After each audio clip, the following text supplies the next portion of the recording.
The United States Environmental Protection Agency has named stormwater as the #1 threat to our waterways. This threat is caused by the development and population of the natural landscape and by the building of structures with impervious materials. When precipitation falls from the sky and lands on impervious areas, stormwater runoff flows off these surfaces rather than soaking into the soil.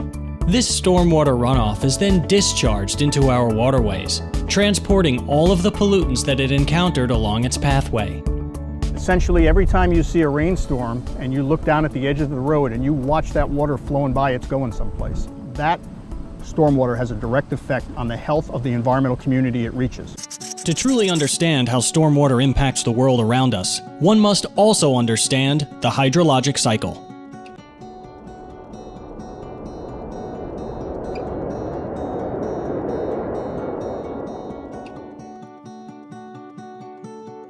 The hydrologic cycle starts with precipitation falling from the clouds in all seasons, including rain, hail, sleet, or snow. Once the precipitation hits the ground, it is considered stormwater. Stormwater either infiltrates through soils or runs off impervious surfaces, creating stormwater runoff. Stormwater that naturally infiltrates into the soil is either used by plants or stored in deep underground aquifers. Stormwater runoff flows over a watershed, an area of land that directs stormwater downhill into receiving water bodies. Along the way, stormwater runoff picks up pollutants like fertilizers, pesticides, petrochemicals, heavy metals, and bacteria from animal waste. This dirty runoff carries these pollutants into water bodies via a municipal separate storm sewer system. Then, powered by the heat of the sun, the water in these receiving water bodies evaporates back into the atmosphere. While evaporation recharges the hydrologic cycle, it also leaves behind all of the pollutants carried by stormwater runoff, resulting in algae blooms, fish kills, beach closures due to bacterial contamination, and serious flooding due to the blockage of storm drains. Here in Mattituck, we're in an MS4 community, and an MS4 community has a drainage system that basically is not treated before it gets into surface waters, which means water coming off our homes and our roads and our driveways is going through some conduit or over the road, going directly into our surface waters, into our bays and into our harbors. Unlike a city or an urban area that may have treatment systems for that runoff, we don't. So whatever is in that stormwater is going to find its way into the surface waters, and those surface waters are home to fish and clams and many of the things that our economy depends upon, as well as the recreation and tourism that supports our region. Stormwater runoff is that volume of water that does not infiltrate into the ground through permeable porous surfaces like grass and bare soil. Runoff typically can be generated from roofs and pavement surfaces, anything that's impermeable. The water that falls on these impervious surfaces has to go someplace. It goes into an underground drainage system, which then goes to either a stormwater basin in one case, or to a waterway, and eventually to an estuary. Is this a good thing? No, it's not, because all of the contaminants that are incorporated in this stormwater runoff have a negative impact on those waterways. Well, we live in a world that relies on pavement. We need hard surfaces to drive our cars on and to build roads and highways. But the thing about hard surfaces is that water doesn't have any way to go through it. So what happens is when water gets onto that surface, it travels very quickly, and wherever it's ending up could be the subject of pollution down the line. So stormwater infrastructure is intended to try to create a natural system where water goes into the ground before it goes out to surface waters. Green infrastructure is one way of managing that water. And again, it's a way of working with nature to find a way to redirect water off of hard surfaces into softer, more porous surfaces and bring stormwater into the ground so it has time to be diluted and treated before it gets out to surface water.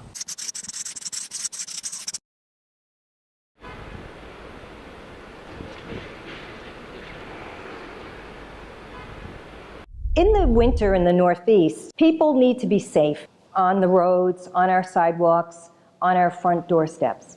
And so we use a lot of salt or salt-like products in the Northeast to help melt ice so that we don't break our necks, we don't have accidents in our cars. Well, those products accumulate so that at the end of the winter, when the snow melts, it carries with it those kinds of products, those salt or salt-like products. So management of salt is a very big deal, and it has to be managed correctly. And so we have systems for storing salt, which keeps it away from water bodies. We have systems of application of salt, which will regulate the amount of salt that goes onto our streets and our sidewalks. There's a balance there to be made. Too much of one thing is not too good. So communities are really working very hard to make sure that they get the right balance of whatever products that they are using. Stormwater is our #1 pollutant to our lakes and streams. And so that's the main focus of what we're trying to solve. In upstate New York, in the rural areas, those pollutants are going to probably lean more towards nutrients like nitrogen and phosphorus. 1 pound of phosphorus that gets to our lakes makes 500 pounds of algae. In urban areas, pollutants are going to be more of the heavy metals, the petroleum products, and the things like garbage and litter. Physical debris and trash and litter, they are a problem. They tend to clog our catch basins, which are the drains on the street corners you see. And a lot of times they do get blown into our waterways directly by the wind. So what we call floatables, that's the litter off the street, candy wrappers, and whatever is discarded on the street, that is a huge concern of ours as well.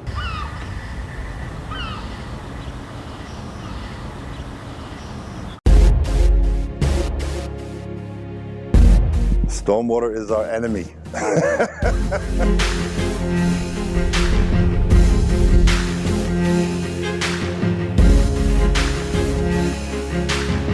Stormwater is why we're in business. Unfortunately, 80 to 85% of the garbage we pick up out the bay comes from stormwater. Everything that goes down a storm drain is going to eventually end up in the bay on the South Shore or the Sound on the North Shore. Every time it rains, I cringe. We average about 150,000 pounds a year picking up, trash, and that's when you think about that in terms of how much does a plastic bottle weigh, does a beer bottle weigh? All these things, they're not heavy objects. And we do pick up, we find tires and we find chunks of wood and big pieces of styrofoam, but a lot of our trash is really small. So to pick up that much trash out here with our 6 boats, that's a lot.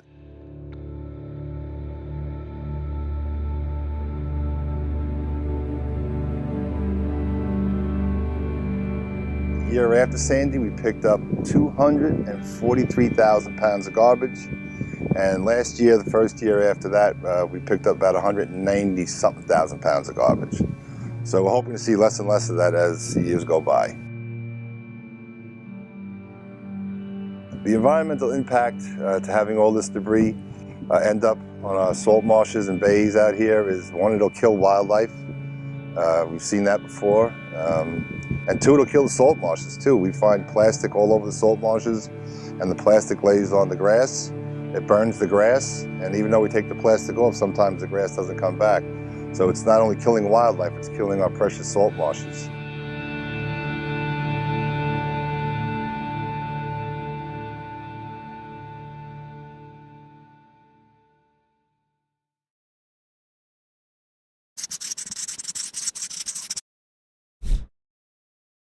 Congress adopted many of the great, far-reaching laws that we have today. Of course, I'm referring to the Clean Water Act, the Clean Air Act, the National Environmental Policy Act, and many other laws. And in Congress's grand scheme, EPA would be partners with states and localities to address these pollution problems. For example, the Clean Water Act. EPA will provide funds, technical assistance, guidance to the states that adopt the Clean Water Act permitting program and other programs. So the states are on the ground carrying out these programs. New York State, with all of its diversity, we still suffer from the effects of stormwater wherever we go in the state. You've got rural areas that are impacted by storms in a very big way, and you have our major cities impacted by storms in a very big way. So no matter where you travel in New York State, it can be a problem. Nassau County has been on the forefront of stormwater management since the 1930s.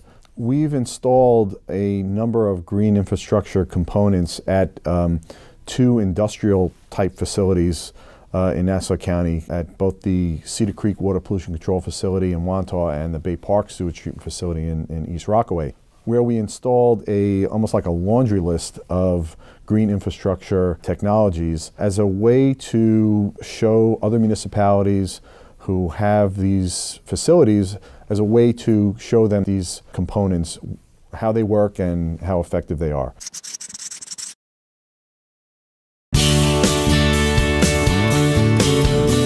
Operation Splash is a grassroots, all-volunteer organization dedicated to cleaning up all the debris out of the South Shore Estuary Reserve in Nassau and now into western Suffolk County. Splash's education program, we try to explain what a watershed is to young kids. And we tell them basically, if you were to take a pile of dirt and take a cup of water and pour it on top of that pile of dirt, all the water would run down to the side and out to the bottom. And the bottom of the pile of dirt is the bays, or the sound. So any garbage that's on that mountain or in that watershed area is going to come out into the bays or to the sound. And the kids pick it up like that.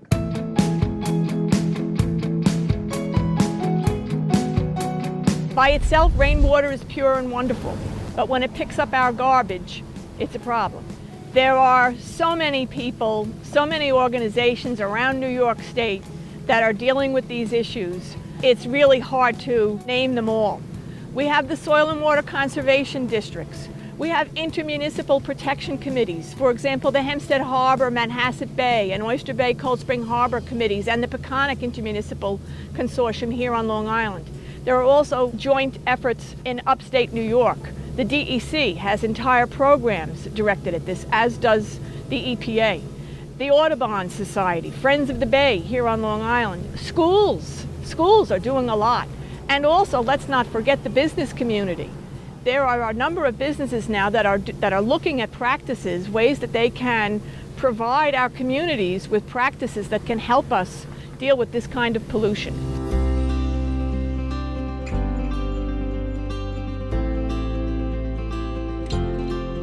Water Wash here in Mattituck is basically a redesigned public boat ramp which was created to keep stormwater from running directly down the boat ramp into surface water and to give it time to slow down and infiltrate into the ground before it ever reaches Mattituck Creek. The stormwater runs off the road. Essentially what used to be a dirt drive area has gravel. That gravel driveway slows stormwater down and allows some pollutants to drop out at that level. The stormwater that passes the gravel gets to the porous paving area, and that porous paving area allows more of the stormwater to filter down into the ground. And by filtering down into the ground, the pollutants are kept out of the surface water. And in the event of a very large rainstorm, any water that gets over the filter pavement goes into a natural drainage swale, and that swale retains remaining stormwater, giving it a longer period of time to soak into the ground before it reaches Mattituck Creek. The kind of porous pavement that we use here is a blend of recycled glass materials and a polymer that actually has natural plant materials in it. And it creates essentially a honeycomb, if you will, if you looked at it sort of microscopically. And that honeycomb, those spaces in between the particles of polymer and the particles of the recycled glass, create strength so you can stand on top of it, but porosity so the water can flow through it. This is the only place on Mattituck Inlet where you can actually see the water. And so it was a good place to demonstrate how the water could enter the inlet in a much more gradated way and not be a sluice way from the stormwater runoff off Route 48. Projects that the community is involved in always are places that are much more cared about. And from a long-term perspective, you want people to care about the place as well as understand the project and what the concepts are that are being used there, because the more they understand it, the more they care about it, the more impact it will have. So sustainability is about utilizing resources wisely now so that they're available for future generations to use. In developing green infrastructure around stormwater, what we're trying to do is to preserve water quality into the future for New Yorkers. So this is an example of green infrastructure. And green infrastructure is defined as using our plants, soils, and natural environment to try to mitigate the impacts of the development that we see behind us. Here, this is a new LEED certified building that was built on the Hofstra University campus on Long Island. And in doing so, the designers built this low area to collect stormwater running off of that parking lot and storing it here. By putting the water here, we're preventing the pollution and excess water from entering the surface water bodies that surround Long Island. Porous pavement is one type of green infrastructure, and porous pavement essentially is a hard surface that has the ability to absorb water. When you put water on top of a porous pavement, you still have the hard structure of pavement, but the water goes down through it as opposed to sliding over it. And by retaining that water going down as opposed to over the top, you can hold pollutants back, you can hold sediments back, and you can provide for better water quality protection at the end of the line.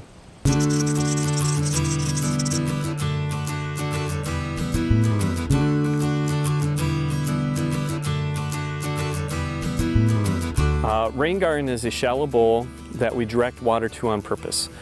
Rain gardens mimic nature, so what we try to do is we have a spot for water to be collected, and then we let that water soak back into the groundwater. If the water soaks in a day or less, it's a rain garden. If the water sits there longer than a day, it's not a rain garden. It's a swamp, a bog, or something else. So then we plant that rain garden with deep-rooted plants. The plants take up that water, soak up that water, use that water, and clean that water almost to drinkable standards within 2 to 3 feet underneath that soil. Most people think that a rain garden is a wet spot, so you want wet plants. It's actually the opposite. You actually want dry plants that can handle some water, not wet plants that can handle drought. The rain garden is only wet when it rains, so it's only wet a small percentage of the time. You want more dry plants that can handle water. Hydrangeas do make a good rain garden plant, as well as black-eyed Susans and purple coneflowers, number of trees and shrubs. You can put rain gardens in shade, so that hydrangea for the shade, but also hostas and ferns and things like that work well in the shade, so you can go in either direction. Where you place a rain garden is where is the water flow across your property. The downspout off your house, the sump pump outlet, off the edge of the driveway where the water flows across the grass. Those are all good opportunities to capture that water. So this is a rain garden with the town of Oyster Bay. It's newly planted, so the plants are still growing. There's still some room to grow. How this rain garden works is that we're taking water off of the roadway here, and it falls into this basin where I'm sitting. When the garden starts to fill up with water, the water will soak into the ground and get clean and cool and go to the sound, which is further in the distance. When we get too much rain, when we have too much water in a big storm event, the water goes over the dam and then down the drain and over my right shoulder here. Green infrastructure works. It helps to reduce pollutants. A series of rain gardens can revitalize communities. People take pride in community gardens. Another example would be a green roof.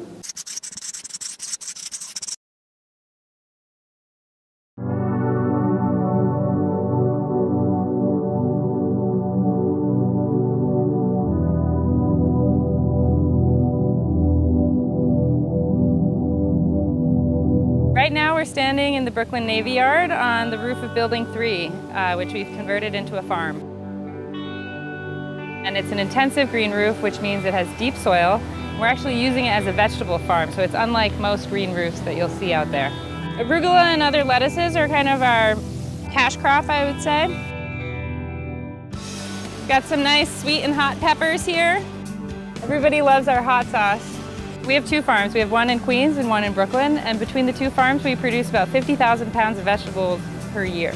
So every year the 2 farms are really holding back about 1 million or so gallons of water from entering the sewer system.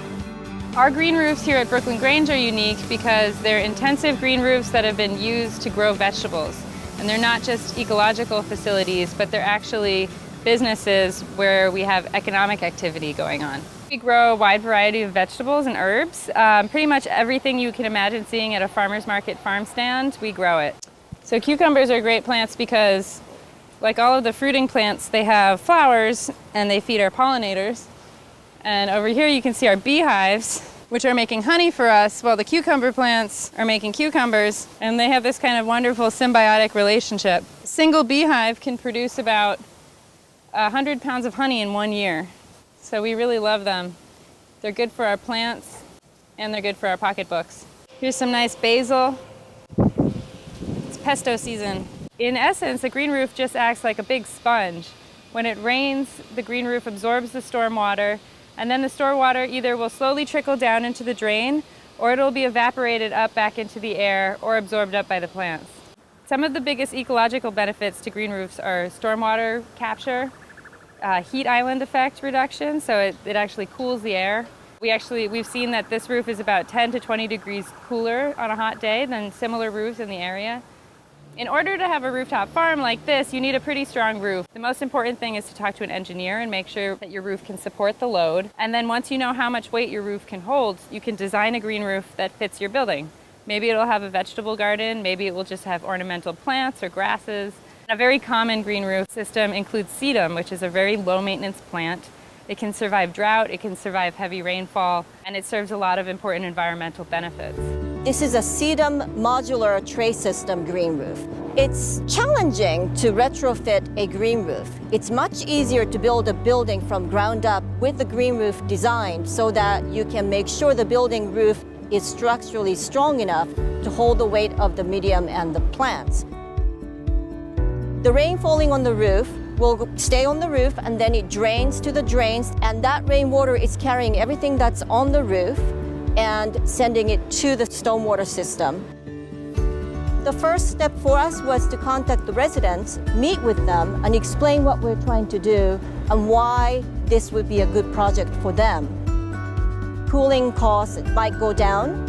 Apartments that are below the green roof should see electricity bills go down because of green roof's cooling effects on building temperatures. We also talked about having the green roof being good for creating native habitats.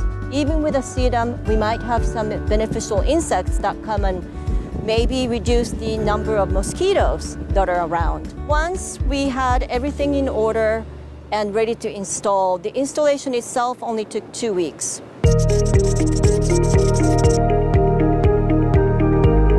As a homeowner, there are a lot of things that you can do. First and foremost, one of the biggest problems we have with stormwater pollution is fertilizers. And we have to try to reduce the amount that we add to the surface, or if we are going to fertilize, make sure that we're utilizing a slower release fertilizer that doesn't run off or decay so quickly. The other thing that we can do is to try to manage our yards a little bit better so that we don't have that water leaving the yard. We can put in rain barrels, we can put in rain gardens, other kinds of green infrastructure around our homes to try to do a good job reducing that. Rain barrels are really great ways to store water on your own property. In a very basic rainstorm, you can have a rain barrel right next to your downspout from your house, and that rain barrel will fill in just a very short amount of time, giving you lots of great rainwater that you can use for watering your gardens, watering your plants. If you can just follow what nature does by itself, you can do a lot of good. So for example, if you have water that's running out of your driveway in your home or off your lawn and you create a small rain garden, just a small area, to funnel that drainage and grow plants or flowers or whatever you'd like in there, that's a natural green infrastructure project you can do at home. If you take some of the turf out of your lawn and you turn that into a managed bed, a flower bed or a garden or something like that, that much less opportunity for nutrients or fertilizers or pesticides or herbicides that may be used on a managed lawn to find their way into surface waters or into groundwater. Take a trip to the car wash. That can be fun. And it can prevent those detergents and the oil and grease from the car from going down into the storm drain and reaching the bay and the beach. Everyone likes a green lawn, but it's very important to apply fertilizers according to the manufacturer's recommendations. Over-applying a fertilizer is not going to make your lawn any greener. What it's going to do is going to allow excess fertilizers to run off of your property, get into the drainage system, into the waterways, and then into the surrounding surface water bodies, and no one benefits from that. If you go to the candy store and you buy a piece of candy, make sure that you get rid of that wrapper in a waste can. Don't throw it into the street. If you're a student in school, take your water bottle with you, your refillable water bottle, and keep going to the water fountain to fill it up. Don't use plastic water bottles. When you go to the grocery store, make sure your parents have reusable grocery bags in the trunk of the car so that you don't have to take the plastic bag every time. Hang on to your balloons. Please don't let them go out in the air, up in the air. I know they think it might go someplace magical, but it doesn't. We found balloons 100 miles out to the ocean. They do kill a lot of dolphins and whales and turtles, so please hang on to them. Maybe you see an empty tree pit on your street. Call the city or call your town hall and get a tree planted in there. Those little actions can make a huge difference if all of us chipped in. Never pour anything into the storm drain. If you know something about how to manage stormwater and how we can clean the waterways, share that knowledge with everybody and anybody you know. It starts with us. You know, stormwater is an express lane for pollutants. It rolls past our homes and carries all kinds of garbage with it. From Buffalo to Montauk, stormwater runoff is not an urban or rural issue, but a concern for all communities throughout New York State. Pollutants transported by stormwater runoff translate into major environmental and economic losses to the whole region. Consider what you can do to reduce the impacts of stormwater runoff in your community. We work to protect, preserve, restore, and enhance natural resources. Through education and technical assistance. It is everyone's responsibility to help preserve our natural resources. For future generations. Nassau County Soil and Water Conservation District is one of 58 county districts in New York State. It provides on-the-ground assistance for soil and water resources, Preservation of wildlife, and promote the health, Safety, And welfare of residents in their respective communities. At home, at work, at school, and at play. Make it a habit to think twice about where your waste ends up. pathogens, and pollutants, such as petrochemicals, heavy metals, and excess nitrogen. or directly discharged into streams, bays, and oceans. consider what you can do to help the Nassau Soil and Water Conservation District. Protect, Preserve, Restore And enhance our natural resources. To support clean water and healthy soils, visit nassauSWCD.org. We work together for healthy soils and clean water.